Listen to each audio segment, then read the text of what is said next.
Hey everybody, I'm Eureka John and welcome to the Eureka Street Crypto Podcast. This is my morning brain dump usually and video blog, and I talk about all things crypto, and it's my time in the morning to just kind of get it out. And I've just been kind of documenting my progress as I learn about Web 3.0 technologies in the crypto space. This episode is going to be a little bit different, and I hope to do more of these. I've partnered with OpenCurrntio. The reason being is I find myself generally trying to talk about current events and news and developments in the crypto space, and I find myself getting a little hung up. I find myself getting hung up on concepts and fundamentals that I want to keep my audience up to speed, and I'm talking about DeFi, and I'm talking about all types of new NFT projects and stuff like that.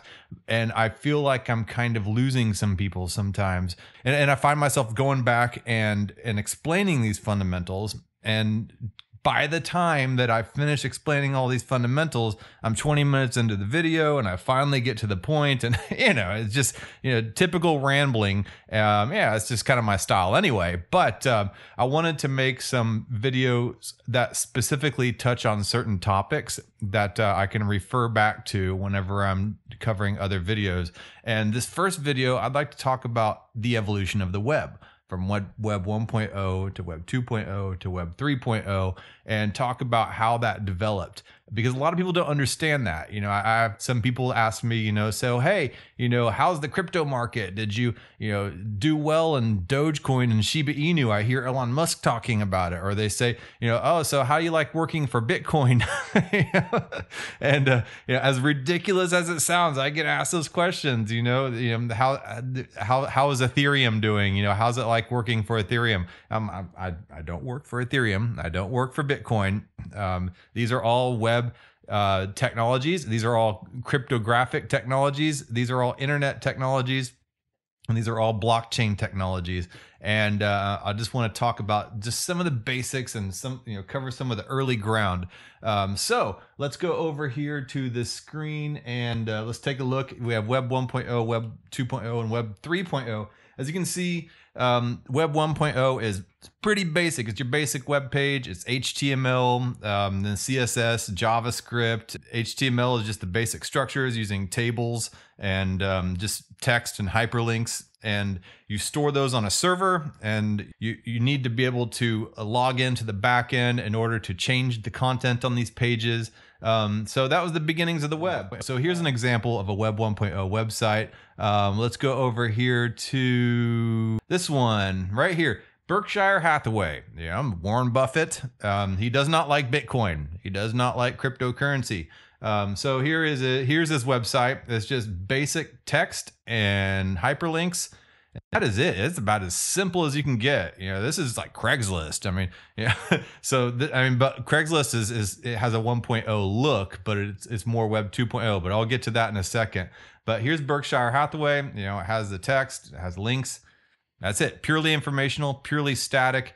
That's all it is. And here's another example. Here is the Hong Kong Hikers Kiosk. So this one has some pictures on it.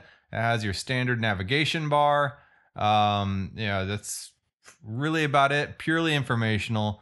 It's maybe a step up from Warren Buffett's Berkshire Hathaway website, but not much. So it has a little bit of interactive hyperlinks right there. That's a little bit of JavaScript, and all that JavaScript is on your end.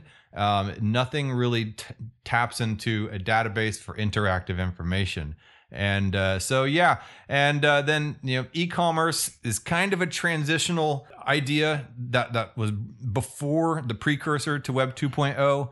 We had things like GeoCities back in the early days. Let's see here. So GeoCities were the precursor to social media websites. And you could basically go into Yahoo Yahoo bought GeoCities, and you could create your own website, using a WYSIWYG, which is what you see is what you get. And it's drag and drop, and you upload your pictures. The web hosting service gave many internet users their first websites with 19 million unique visitors per month. GeoCities was the third most visited site on the web behind AOL and Yahoo in 1998. And then after that is whenever MySpace and Facebook and Blogspot started coming in and taking over the space that GeoCities was in. So that brings in Web 2.0. So Web 2.0 is social media, it's user-generated content, it's mobile access, high-quality camera and video apps, it's corporations monetizing your data, it's high-speed communication, global internet access. So that started happening from around 2006 to the present day.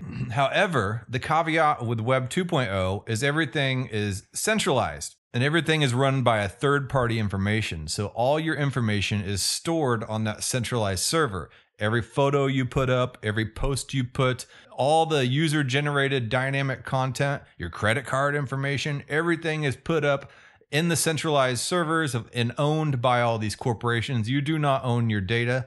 If something is free, you are the product. So that is how Web 2.0 works. Examples of Web 2.0 websites are Twitter, Facebook, Instagram, Google Chrome is Web 2.0, Uber, Grubhub. These are all Web 2.0 type of applications in which it's participatory. There's a dynamic exchange between you and the server. World websites which highlight user-generated content, usability, and interoperability for web users. Web 2.0 is also called the participative social web. Web 2.0 brings a significant change in Web 1.0 because social media platforms and apps came into existence in the early 2000s as people began to use new technologies such as social media websites and online video sharing. They realized that this was a new wave of communication and a way to share previously unthinkable ideas. The result, Web 2.0 contains user-created content and communities. Web 2.0 was an interactive platform that allowed more significant user input and engagement through blogs, tweets, and social media networks. Web 2.0 also provides writable data to the users. Another example of Web 2.0 is Venmo. And Venmo allows you to send money from one person to another, and so does Cash App. However, the money always goes to an intermediary first before actually going to the other person. There is no such thing as peer-to-peer or person-to-person transactions. And that can create a point of censorship in which any government or corporate entity could stop a transaction for any reason that they seem fit. And this has been seen in recent news. Now we get to Web 3.0. The Web 3.0 era is known for read, write, and execute. So Web 1.0 is read, Web 2.0 is read and write, and Web 3.0 is read, write, and execute. And a typical characteristic of a Web 3.0 website is having a browser wallet or a MetaMask wallet. Right up here in this upper right-hand corner, you see this little icon, and all these icons right here are wallets, or most of them are. And so let me click on this one right here, and this is MetaMask. And MetaMask allows you to store and send and receive cryptocurrency. And when you connect this to a website, you are able to interact with the website with your wallet, carry your information with you, and you can go from website to website with your money and your data. And so now we are at the point where we can own our own data and transact it directly with others without any type of intermediary needed or any points of censorship or anything like that. So this gives the power back to the people instead of remaining in the hands of large corporations. So OpenCurrent has stepped in to allow communities of people to be able to share fresh knowledge with each other and to be able to continue to monetize directly off of that knowledge that they have while they are able to receive and share that data from others. So let's take a quick look over here at Reddit. And I was looking up the topic of Web 1.0 and trying to research that a little bit and looking up which websites are still active. As you can see, Reddit is a Web 2.0 website in which the user can interact and upload their own information, type in their own posts, create their own communities, and communities can share knowledge back and forth with each other. However, Reddit is centrally owned and managed by a corporation. and the corporation owns all the data that is on this website. You cannot take your data and you cannot sell your data on this website to anybody else, and you cannot profit from it. Reddit owns everything, and they can censor it if they deem fit.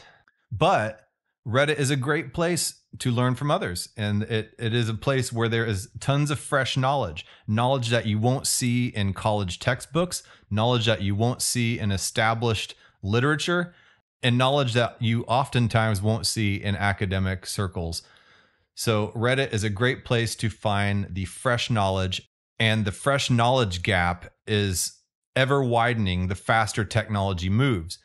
So if you want to find, for example, some specific Web 3.0 niche topic, such as the curve wars and decentralized finance, you're not going to find that in any type of published, established textbook because the technology moves too fast. And so the faster the technology moves, the larger this fresh knowledge gap becomes.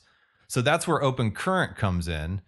OpenCurrent has created a platform in which you can connect your wallet, and you can become a contributor, you can form communities, and you can share your insights and get rewarded and recognized for the actual substance rather than just noise or a popularity contest or upvotes or providing data that can be used without your permission.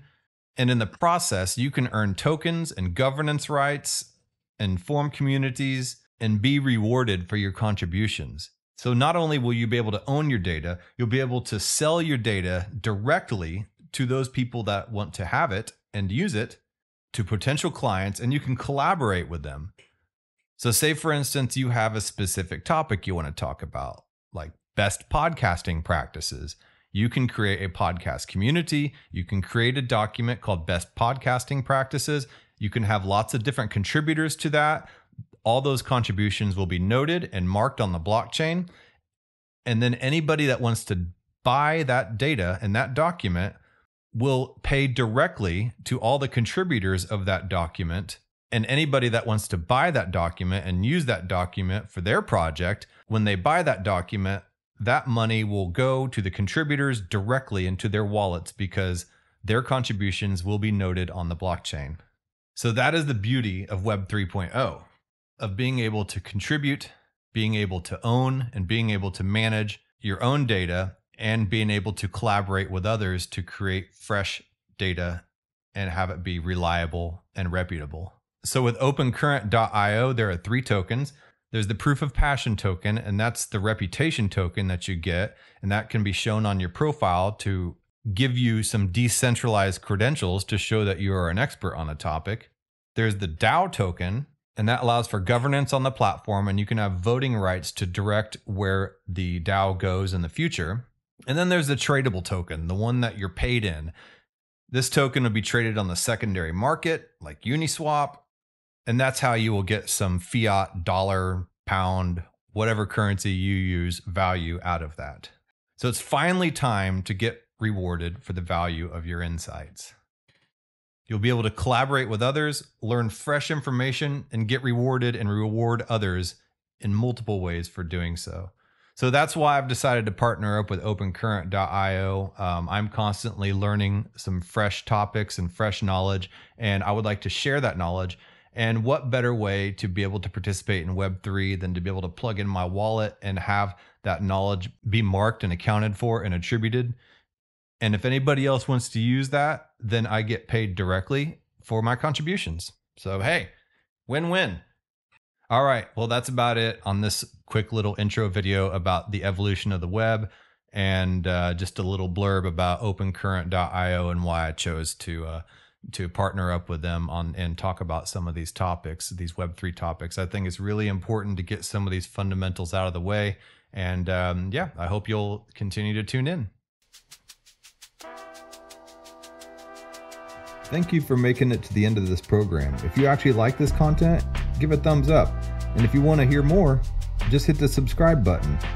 I'm available on YouTube, Odyssey, and BitChute, and on all the major podcasting platforms in audio version. Spotify specifically. If you would like to follow and leave a review, that would help a lot. I am also available on Twitter at EurekaJohn1. That's EUREKA John, JOHN, and the number 1. My DMs are always open. Feel free to shoot me a message. Thanks again.